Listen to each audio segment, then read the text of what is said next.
Yo, Shabbat Shalom. Shabbat Shalom. Happy Sabbath.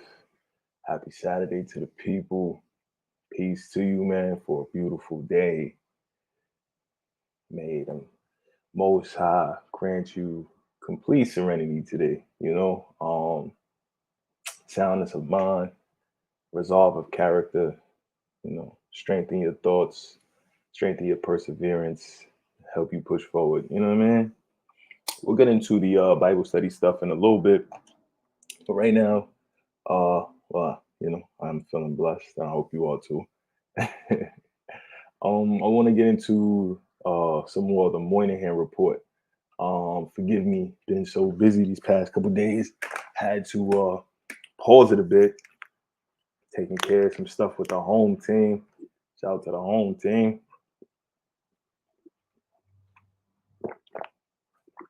And yeah, man, we here. Let's keep it going. We are in part 3, the quote unquote roots of the problem. And I'm sure that's a play on Alex Haley's novel, though those in the know that Alex Haley was sued for plagiarizing that novel from a book known as The African. But I'll leave that alone because I understand it's just a play on words. And I'm sure despite some differences in opinion, there'll be some dope context for us to glean in this chapter as well. So let's dig into it, man. Let me pull back just a little bit. Here we go. So this chapter is called the chapter 3, the roots of the problem. Continuing to read Moynihan's The Negro Family Report from the 1960s. Slavery, the most perplexing question about American slavery, which has never been altogether explained, and which indeed most Americans hardly know exist, has been stated by Nathan Glazer as follows: Why was American slavery the most awful the world has ever known? Question mark. The only thing that can be said with certainty is that this is true. It was. Can definitely agree with that. What they did to the natives in this land was crazy. American slavery was profoundly different from and its lasting effects on individuals and their family, indescribably worse than any recorded servitude, ancient or modern. The peculiar nature of American slavery was noted by Alexis de Tocqueville and others. Uh, Alexis de Tocqueville. Somebody interesting to look up, I'd imagine. Check him out too. Right? But it was not until 1948 that Frank Tannenbaum, a South American specialist, pointed to the striking differences between Brazilian and American slavery. The feudal Catholic society of Brazil had a legal and religious tradition which accorded the slaves a place as a human being in the hierarchy of society.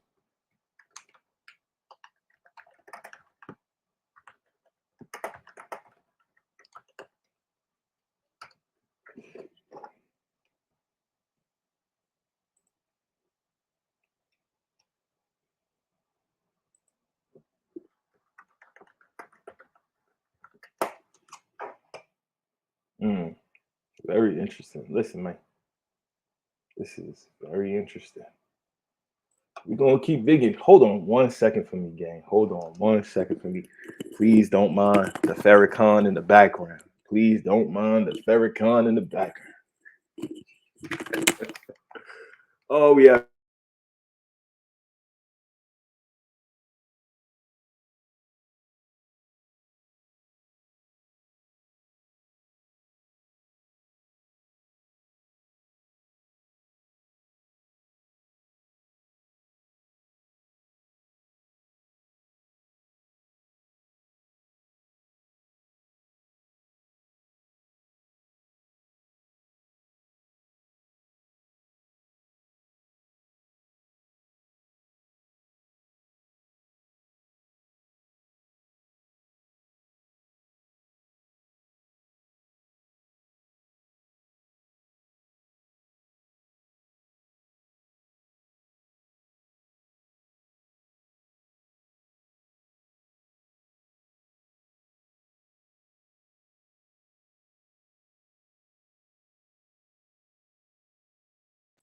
Forgive me, family, for the interruption.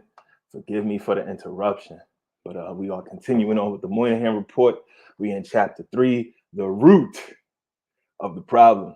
The feudal Catholic society of Brazil had a legal and religious tradition which accorded the slaves a place as a human being in the hierarchy of society, a luckless, miserable place to be sure, but a place withal. In contrast, there was nothing in the tradition of English law or Protestant theology which could accommodate to the fact of human bondage. The slaves were therefore reduced to the status of chattels, often, no doubt, well cared for, even privileged chattels, but chattels nevertheless. Privileged chattels, no doubt, well cared for, privileged, even privileged chattels, but chattels. Whew, that's not the story they be telling in Roots. But I'll leave it alone. That's not even the story they tell in Uncle. What is it? What's that satirical Italian type movie? It's Goodbye, Uncle Tom. That's definitely not the story they tell in Goodbye, Uncle Tom. But it might be the story that they tell in Django. I'll leave it alone though. Django Unchained. I'll leave it alone. But let's go. Glazer also focusing on the Brazil-United States comparison continues. In Brazil, the slaves had many more rights than in the United States. He could legally marry. He could indeed had to be baptized and become a member of the Catholic Church. So they had a lot of conversos down there, or moranos. His family could not be broken up for sale, and he had many days on which he could either rest or earn money to buy his freedom. Yeah, because we'll pretend like none of the North American slaves could earn money. The government encouraged manumission and the freedom of infants. Let's get this right here. I like it. I like it. And the freedom of infants could be purchased for a small sum at the baptismal font. In short, the Brazilian slave knew he was a man and that he differed in degree, not in kind, from his master. I like that. In the United States, the slave was totally removed from the protection of organized society. Compare the elaborate provisions for the protections of slaves in the Bible. His existence as a human being was given no recognition by any religious or secular agency. He was totally ignorant of and completely cut off from his past, and he was offered absolutely no hope for the future. His children could be sold. His marriage was not recognized. His wife could be violated or sold. There was something comic about calling the woman with whom the master permitted him to live a wife. He could also, some of this is some of the, and I'm going to continue on. And he could also be subject without redress to frightful barbarities.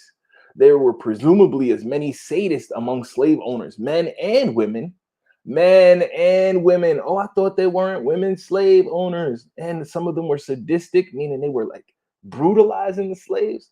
They actually did a rendition of that in the season of American Horror Story, where they're in, and this is my favorite season, when they're in New Orleans and they're doing like a lot of the classical New Orleans stuff. So you got a lot of the Canadian stuff going on, the French occupying the territory and their servants, and you had Madame Laveau being played amazingly by Angela Bassett. She killed it, but there was also another Madame Lady who was excellently played. I can't remember the woman's name who played her, but she was a sadistic slave owner and she would beat the slaves. She was eating them. Like, oh, it was crazy. And when her and Madame Laveau, who was played by Angela Bassett, kind of confronted each other, it got very, very testy. But excellent series. It is extremely, extremely violent.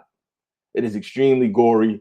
It's and it's a lot of witchcraft being spoke about in American Horror Story, particularly that New Orleans season. So parental discretion is advised, and watch it in due caution. You know what I'm saying? But man, amazing series. And it speaks to the sadistic behavior of a lot of the female slave masters and enslavers as well.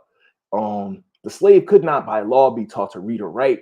He could not practice any religion without the permission of his master, and could never meet with his fellows for religious and or other purposes except in the presence of a white. And finally, if a master wished to free him, every legal obstacle was used to thwart such action. This was not what slavery meant in the ancient world, in medieval and early modern Europe, or in Brazil and the West Indies.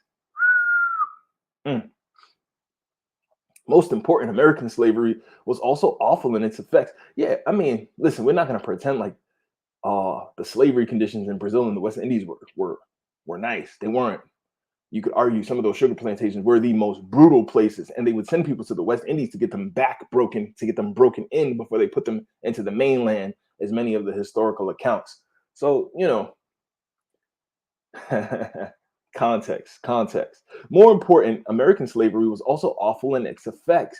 If we compared the present situation of the American Negro with that of, let's say, Brazilian Negroes who were slaves 20 years longer, and far more of the population of slaves, if you subscribe to the Atlantic slave African coast coming in, far more. They say like 80% of the slaves that came from Africa were put in Brazil and other South American countries, with less than 20% of those slaves ever made it to North American continent to be put on into any plantations or sold into chattel.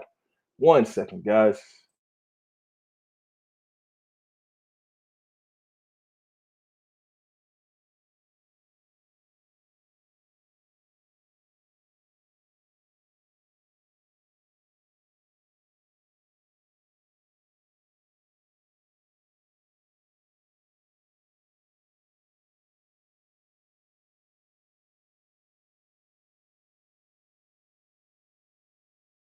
Shout out to the home team for bringing a brother a cup of coffee, man. Definitely need it. Continuing on with shout to Stanford.edu, Miss Mr. Os, Mr. O Senfi or Mr. Asen, whatever, whoever's class this is, Mr. O Senfi or Mr. Asenfi. Moynihan's the Negro Family PDF. Appreciate you for posting this online, people to take a look at. And if we can't use Stanford University as a source, then God damn it, we can't use anything. All right, Stanford is one of the top universities in the world. More importantly, we begin to let me see. If compared to the we begin to suspect that the differences are the result of the very different patterns of slavery. Today, the Brazilian Negroes are Brazilians, though most are poor and do the hard and dirty work of the economy. So how is this so much better? Stop it, man. As the Negroes do in the United States, they are not cut off from society. They reach into the highest strata, merging there in smaller and smaller numbers. It is true, but with complete acceptance with other Brazilians of all kinds. Yeah, I don't know about that. The relations between Negroes and whites in Brazil is nothing of the mass irrationality that prevails in this country. That's this person's perspective. I respect it. Let's see. See if I can learn this a little better. Okay. Stanley M. Elkins drawing on the, I'm going to say, abhorrent behavior of the prisoners in the Nazi concentration camps drew an elaborate parallel between the two institutions. This thesis has been summarized as follows by Thomas F. Pettigrew.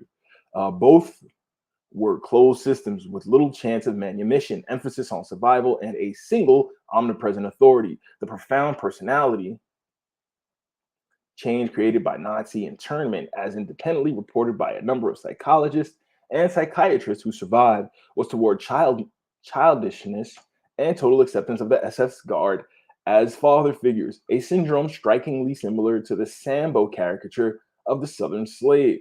19th century racists readily believed that the Sambo personality was simply an inborn racial type, yet no African anthropological data have ever shown any personality type resembling Sambo, and the concentration camps molded the equivalent personality pattern in a wide variety of Caucasian prisoners. Nor was Sambo merely a product of slavery and abstract, for the less devastating Latin American system never developed such a type. Extending this line of reasoning, psychologists point out that slavery in all its forms sharply lowered the need for achievement in slaves, Negroes in bondage, stripped of their African heritage, were placed in a completely dependent role. All of their rewards came not from individual initiative and enterprise, but from the absolute obedience, a situation that severely depresses the need for achievement among all peoples. Most important of all, slavery vitiated family life. Since many slave owners neither fostered Christian marriage among their slave couples nor hesitated to separate them on the auction block, but far more people in my community were married during slavery and Jim Crow than they are now. So, I understand this historical information, but the perspectives on it could change. The slave household often developed a fatherless, matrifocal, mother-centered pattern. Okay. Since so he's saying that a lot of the mother-led households that we have now started to present their heads in slavery from his research. Let's keep going. The Reconstruction era. Okay. With the emancipation of slaves, the Negro family began to form in the United States on a widespread scale, but it did so in an atmosphere markedly different from that which has produced the white American family. The Negro was given liberty, but not equality. The life remained hazardous and marginal. Of the greatest importance, the Negro male, particularly in the South, became an object of intense hostility, an attitude unquestionably based within some measure of fear. When Jim Crow made its appearance toward the end of the 19th century, it may be speculated that it was the Negro male who was most humiliated thereby. The male has more likely. Oh, excuse me, let me start that over. When Jim Crow made its appearance towards the end of the 19th century, it may be speculated that it was the Negro male who was most humiliated thereby. The male was more likely to use public facilities, which rapidly became segregated once the process began, and just as important, segregation and the submissiveness it exacts is surely more destructive to the male than to the female personality. And I know that's something we don't want to deal with. A lot of these things far greater targeted the men in the community than the women. That's just facts. Women are not seen as a threat.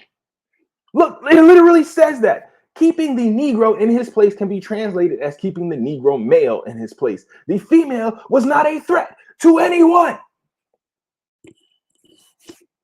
Oh, that's not what it says. That's not what it says. That's not what it says. Y'all kill me with this stuff. Y'all kill me with this stuff. You know what I mean? Y'all really do. The female was not a threat to anyone. The female was not a threat to anyone. Keeping the Negro in his place can be translated as keeping the Negro male in his place. You could even say keeping the Negro in their place can be translated as keeping the Negro male in his place. The female was not a threat to anyone. Any of these plans that they would come up with and concoct to attack communities, this is just basic military science. I am going to attack the greater threat of the community.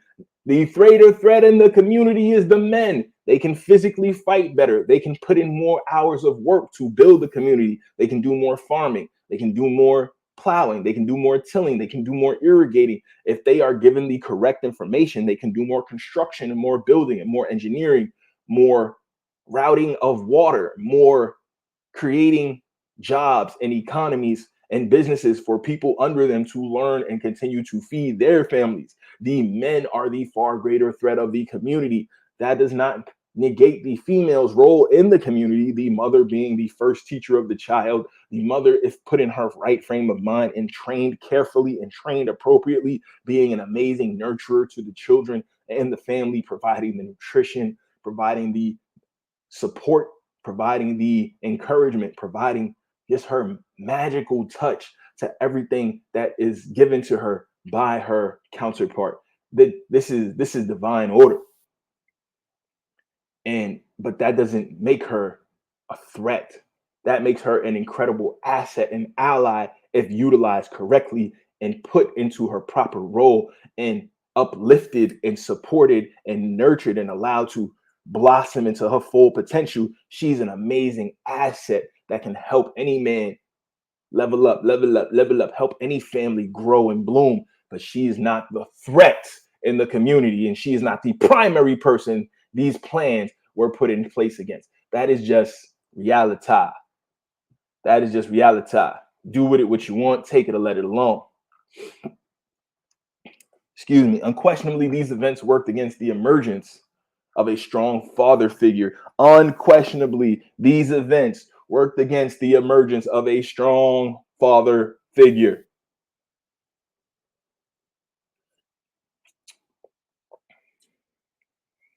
What we talking about, family?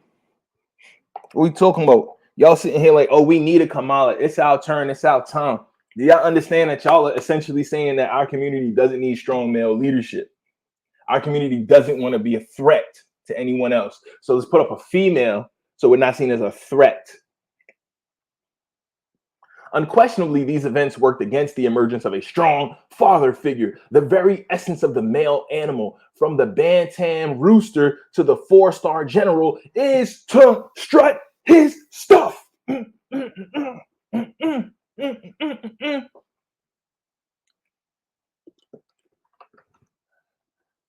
Or as we like to say in our community, talk your shit, boy.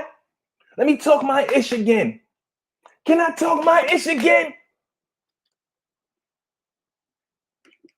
We strut, man. That's what we do, man. We strut, man. We are egotistical by nature. We strut, man. That's what we do, man. Y'all don't understand this? Let's continue on, man. Let's continue on. This is getting good. This is getting good.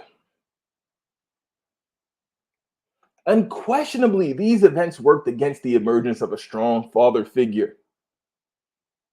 The very essence of a male animal, from the bantam rooster to the 4-star general, is to strut, is to talk his ish, is to be braggadocious, is to be egotistical, is to be full of himself.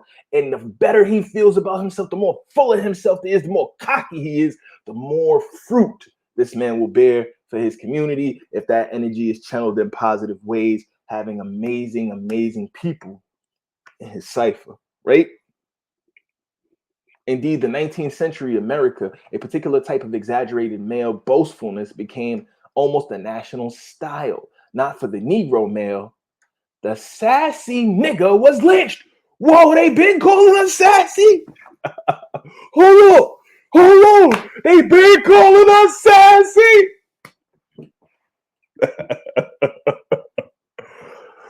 Oh, that's what I'm titling this. The sassy nigga lynching. Oh, I like this. Oh, you know, that's in the wow. The sassy nigga was lynched. The sassy nigga was lynched.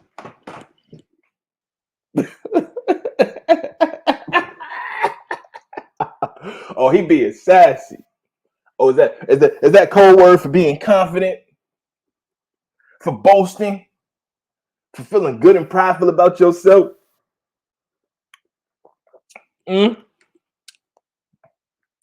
you sisters want to lynch us for trying to feel good about our accomplishments in society? Is that what you want to do? Get them sassy niggas out of here? Man,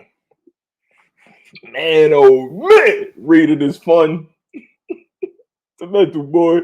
Reading is fun to mental, nigga. Sheesh. Put a little light in this, yeah. Put a little light in here, man. Reading is fun to mental, man. Sheesh, reading is fundamental.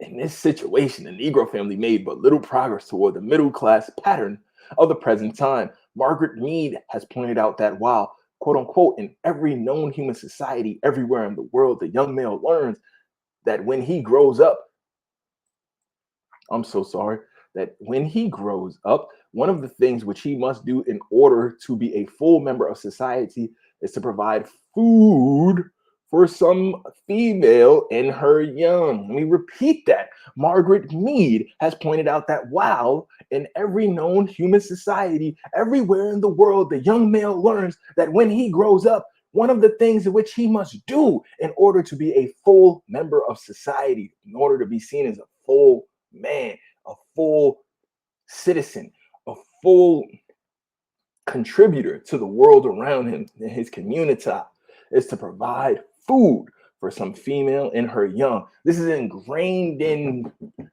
since young, little niño, little pick-me.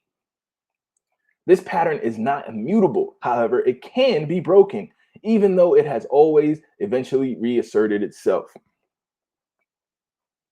Because you could argue today that many men don't feel this way.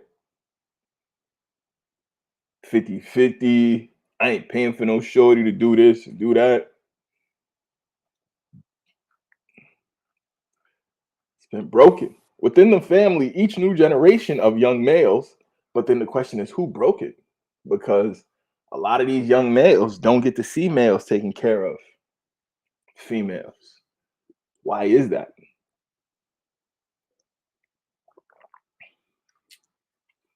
Why don't they get to see such behavior?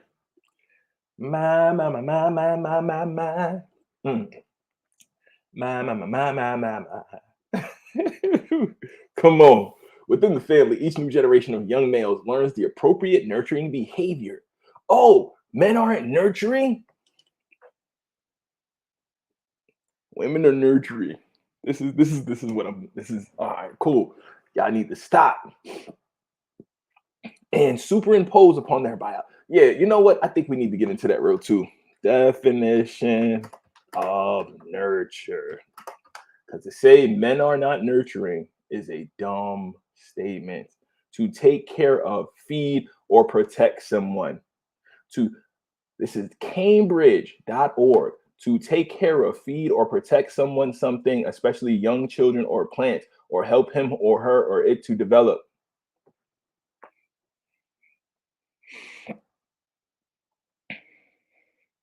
Some sentences. She wants to stay at home and nurture the garden. Her children, a carefully nurtured garden. To help a plan or person to develop and be successful. To help a plan or person to develop and be successful. So fathers don't do this. A record company executive, his job is to nurture young talent.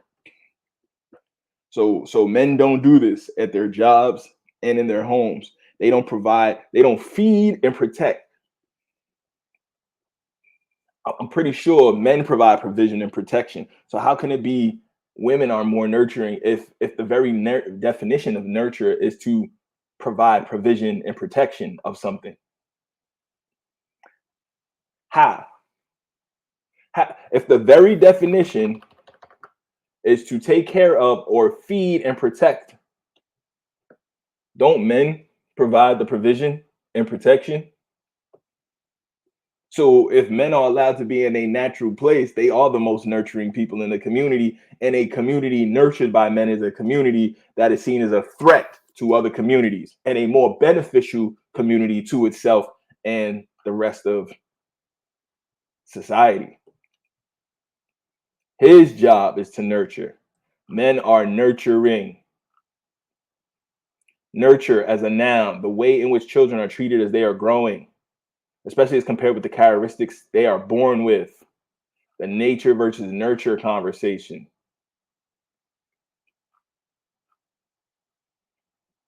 Which do you believe has the strongest influence on how children develop? Nature or nurture? It's definitely nurture. And nurturing is what men do best. I'll leave it there. Y'all deal with how y'all want to deal with it. Continuing on with the Moynihan report. When they are put in their proper role, when they are raised properly, when they are trained to do so, this is not a biological imperative. None of it is. on the sister side or the brother side, we have to be trained appropriately to fulfill the roles. That's my position. So continuing on, within the family, each new generation of young males learn the appropriate nurturing behavior and superimpose upon their biologically given maleness this learned parental role. When the family breaks down, as it does under slavery, under certain forms of indentured labor, also, and serfdom in periods of extreme social unrest during wars, revolutions, famines, and epidemics, or in periods of abrupt transition from one type of economy to another, or in periods of abrupt transition from one type of economy to the other, which is coming. It's coming, guys. The families is already broken down. We have the fourth industrial revolution on the way. We have war. We have potential famine on the way. We're dealing with epidemics. This is all happening at the same time. Social unrest. The family structure can break down even further right now, family. We must be on high alert. We must be on high alert. We got to get back together because it's getting crazy. Men may flounder badly in these periods, during which the primary unit may again become the mother and child, the biologically given and the special conditions under which man has held his social traditions and trust are violated and distorted. Sheesh. During social unrest, war, revolution, famine, epidemics, periods of abrupt transition from one type of economy to the other. The dot-com situation, when people went and started first using the railroads, the steam engines, these are mass changes in technology and economy.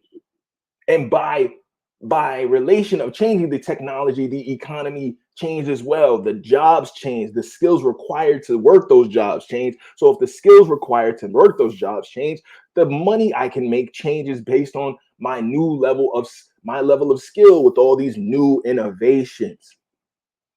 That can cause insane amounts of unrest in the community because now if I don't have the new skills to pay these same bills, I will not be seen as a breadwinner in my home, and my home structure can be broken apart to just being the mother and child again. Man. Well, then you'd ask maybe why doesn't the government invest in keeping the people trained? But that's I guess, a different conversation. E. Franklin Frazier makes clear that at the time of emancipation, isn't that what Biden said? Not to be political or nothing, but isn't that what Biden said when he was shutting down the oil drilling and the gas pipelines? Was that all these Midwestern men who were making very decent salaries, taking care of their families, working in the oil, coal industries, working in gas? Oh, they should learn the code. So economic and technological innovation can cause your whole family to break apart.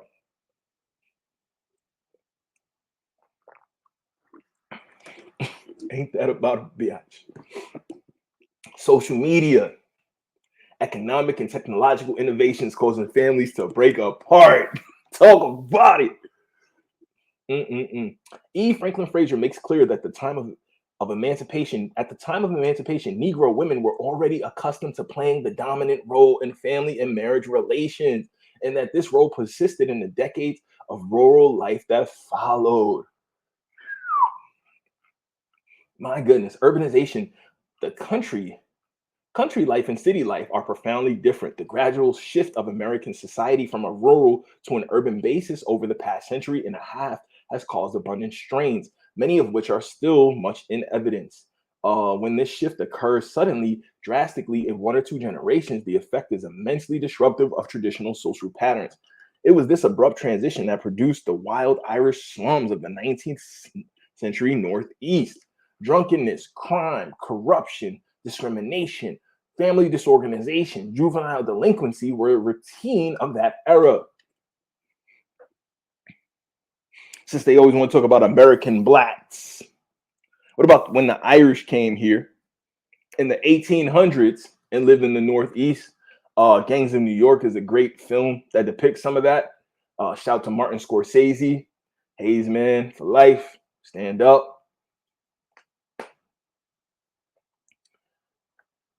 They completely rioted. They had tons of gangs going on during that time in New York, and then up the northeast corner, all the way up into Boston and the entire New England area.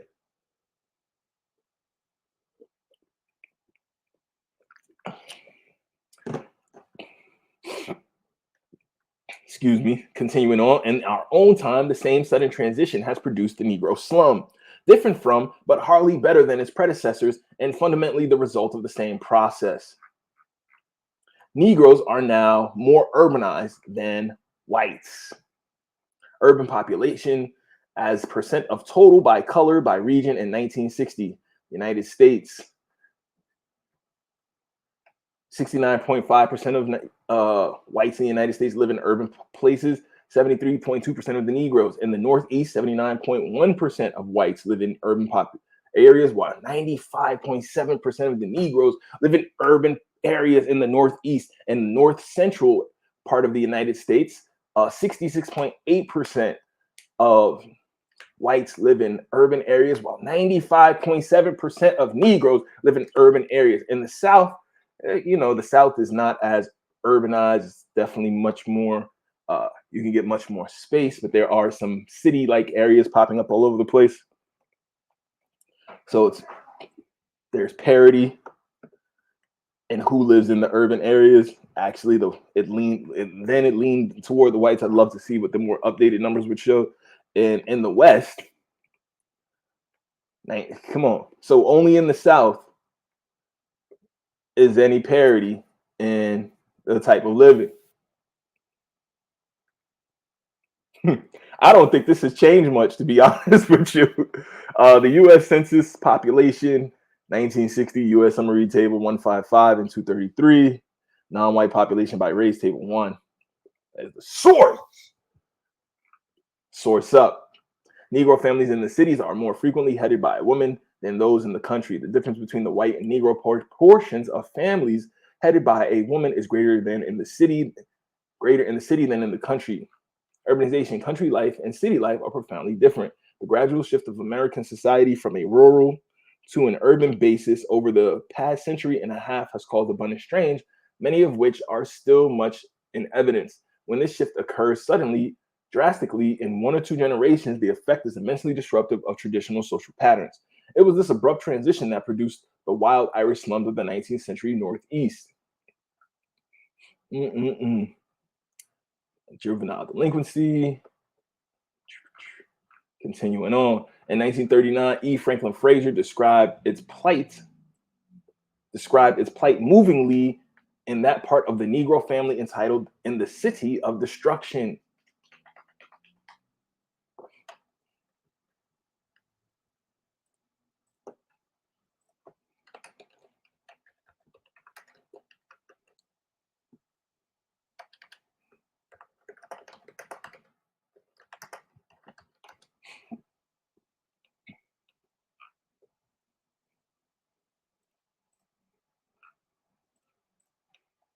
Oh, we gonna get into all of this, man. We ain't playing no games. We ain't playing no games. Oh, we ain't playing no games. Oh, this is more good food right here. This is just more good food. I love it. I love it. I love it.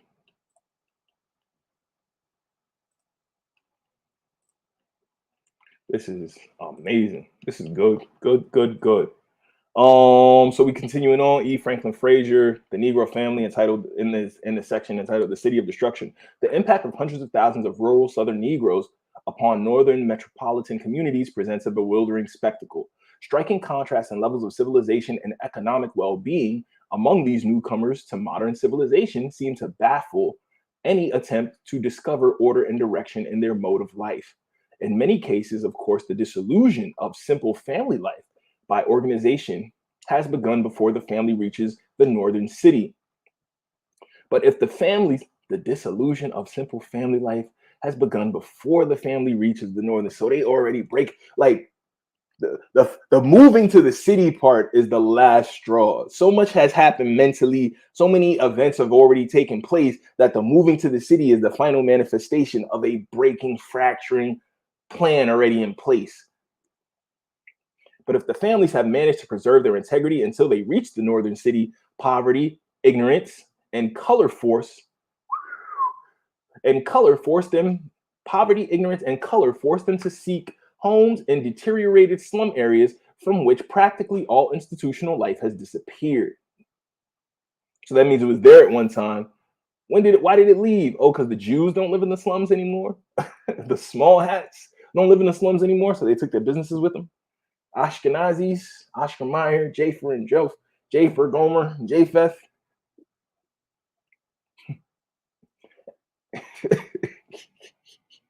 Man, hence, at the same time, that these simple rural families are losing their internal cohesion. They are being freed from the controlling force of public opinion and communal institutions. Family desertion among Negroes in cities appears then to be one of the inevitable consequences of the impact of urban life on the simple family organization and folk culture which the Negro has evolved in the rural South. Wow. So they saying that that was bound to happen, moving them into the cities. Dang. Family desertion among Negroes in cities appears to be one of the inevitable consequences of the impact of urban life on the simple family organization, and folk culture, which the Negro has evolved in the rural South. They had a different way of life than that was going on in the city. The distribution of desertions in relation to the general economic and cultural organization of Negro communities that have grown up in our American cities shows in a striking manner the influence of selective factors in the process of adjustment to the urban environment. Fraser concluded in his classic study, The Negro Family, with the prophecy that the travail of civilization has not yet ended. Man, man, man, man, man.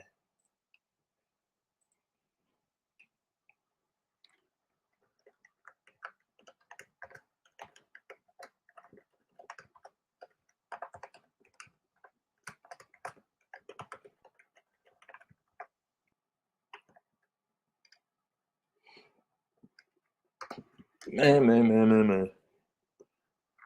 First, it appears that the family, which evolved within the isolated world of the Negro folk, will become increasingly disorganized.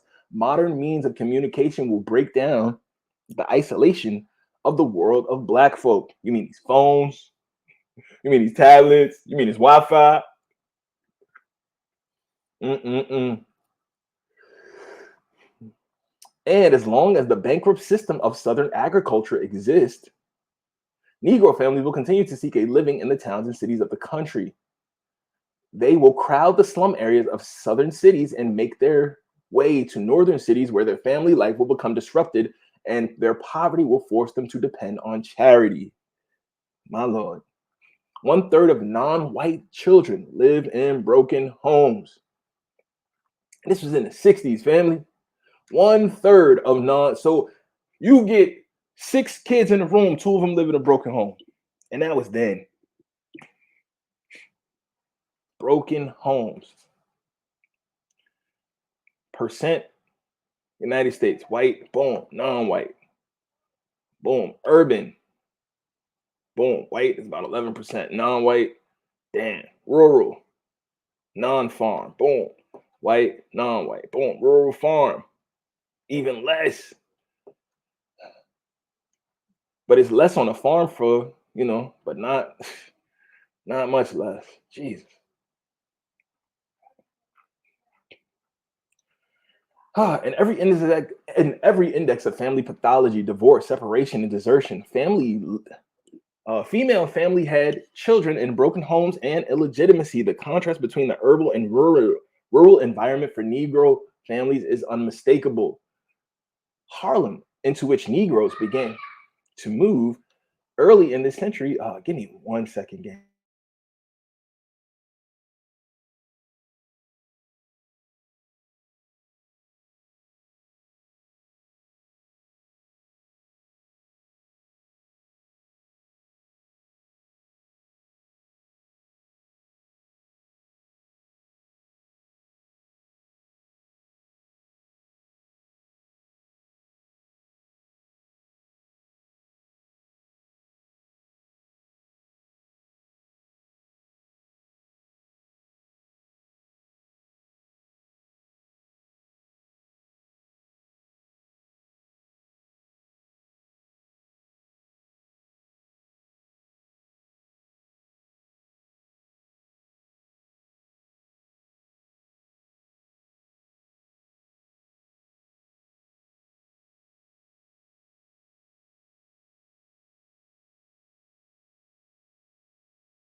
Sorry for the interruption, gang. Sorry for the interruption. We are continuing with part 3 of the Moynihan report. Moynihan's the Negro family. And yeah, let's continue on. Let me see. Harlem, into which Negroes began to move early in the century, is the center and symbol of the urban life of the Negro American. Conditions in Harlem are not worse. They are probably better than in most Negro ghettos. Very true. Harlem Renaissance happened there. The social disorganization of central Harlem, comprising 10 health areas, was thoroughly documented by the HARU report, save for the illegitimacy rates.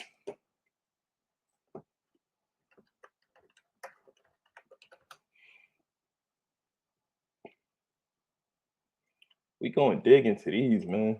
Like what's so hilarious to me is this notion that no one cared to try to fix the problems of the community. If no one cared, why did anyone do all these studies and make all these arguments and try to present all these cases for what could be fixed and done? Now, did they always come from a place of love and actual consideration of what was best for the community? Definitely not, because many of them were outsiders to the community, using their own perspectives, their own ideas, their own notions of what was good for the community, their own prejudices, their own anxieties, their own fears, their own past experiences to superimpose what they thought was good for the community. But if you don't have people in the community trying to do stuff, then what else is going to happen? And then when you have people in the community trying to do stuff, a la Ice Cube, even though you could argue he's still of the entertainment class and above the community, but he's trying, being from the community technically, to put a plan for people together. You have his own people poo-pooing and shunning him, his own people turning him away, the Democratic Party not showing him love, all of these things happening at the same time. So it's like you don't want the people from outside the community to say anything when people who are from the community and have elevated themselves and created a platform try to say something. So no one can say anything. Who can check you, boo? To take a line from Life of the Ash Lane, shout to her. Who can check the sisters? Who can tell the sisters anything? Right, so we continue on. The social disorganization of Central Harlem, comprising 10 health areas, was thoroughly documented by the HARU report, save for the illegitimacy rates. These have now been made available in the Labor Department by the New York City Department of Health. There could hardly be a more dramatic demonstration of the breaking of the family structure on the urban frontier.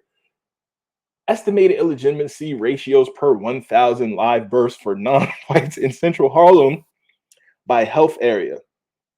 So they're saying there are 10 major health areas. So it's probably 10 primary hospitals and their subsequent smaller doctors' offices operating in Harlem and the surrounding area around this time. And those 10 major health zones under the larger Board of Health or City of Health Department, which operates under the State of Health Department. So you're getting this triangle: New York State of Health, New York City Health,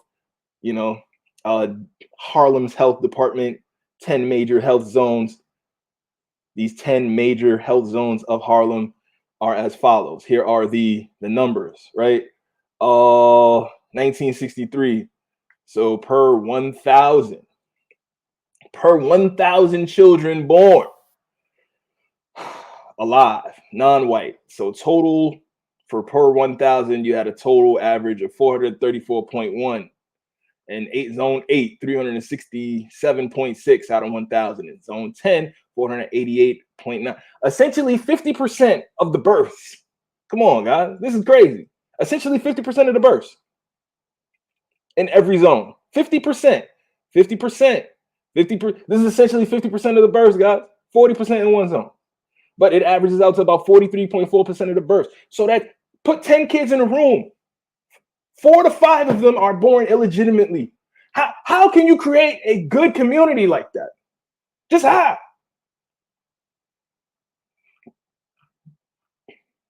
Source: the Department of Health, New York City. Statistics are reported by geographical areas designated as health areas, right?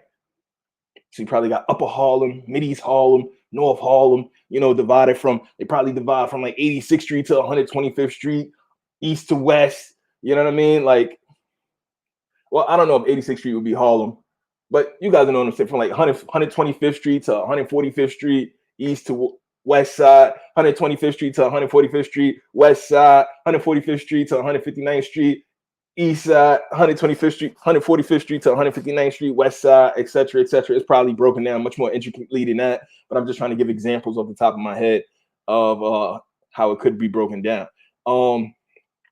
Unemployment and poverty, the impact of unemployment on the Negro family, and particularly on the Negro male, who most of this stuff is targeted at. Let's stop playing. Is the least understood of all. Is the least understood of all the developments that have contributed to the present crisis. There is little analysis because there has been almost no inquiry. Unemployment for quote unquote whites and quote unquote non-whites alike has on the whole been treated as an economic phenomenon with almost no attention paid for at least a quarter century to social and personal consequences. In 1940, Edward White Bach described the effects of unemployment on family structure in terms of 6 stages of adjustment. Although the families studied were quote unquote white, the pattern would clearly seem to be a general one and apply to Negro families as well. The first 2 stages end with the exhaustion of credit and the entry of the wife into the labor force. E. The father is no longer the provider and the elder children become resentful. Wow. Edward White Bach, 6 stages of adjustment.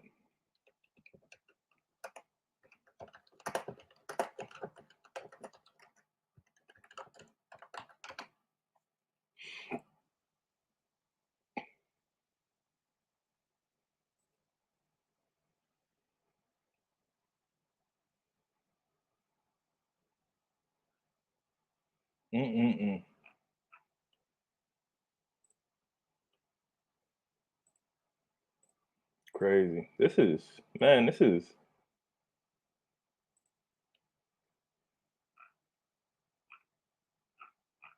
very, very interesting information, guys. Like, we can pretend this is not going on all we want. We can pretend this is not going on all the hell we like.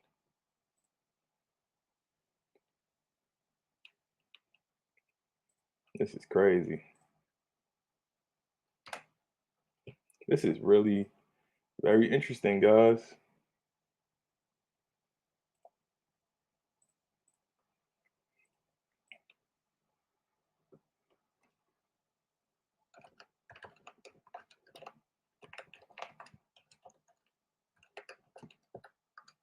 This is like this is history that people are just not told, guys.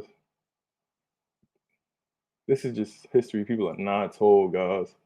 And it's like it's not helpful to hide all of this history. It's just not.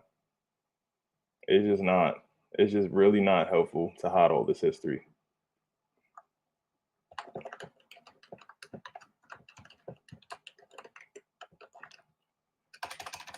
I'm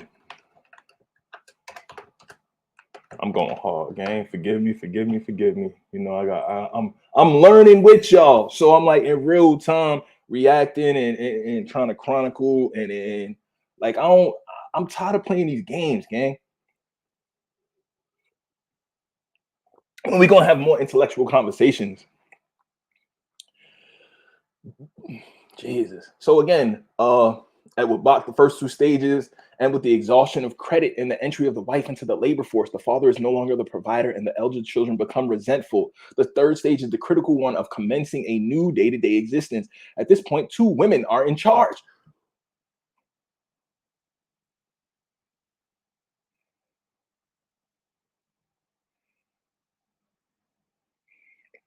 Consider the fact that relief investigators or caseworkers are normally women and deal with the housewife, already suffering a loss in prestige and authority in the family because of his failure to be the chief breadwinner. The male head of the household feels deeply this obvious transfer of planning for the family's well-being to 2 women, one of them an outsider.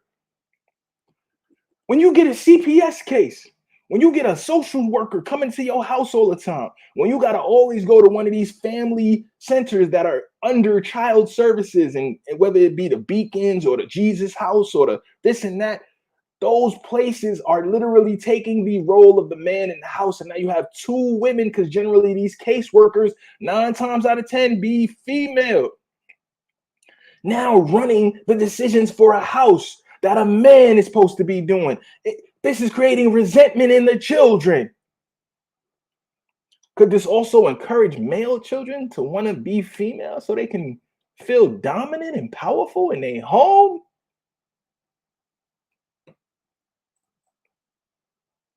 I'm going to ask that again. Could this also encourage male children who want to feel dominance and power restored to them to act more feminine?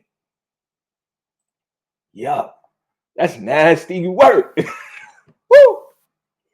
Consider the fact that the third stage is the critical one of commencing a new day-to-day existence. At this point, 2 women are in charge.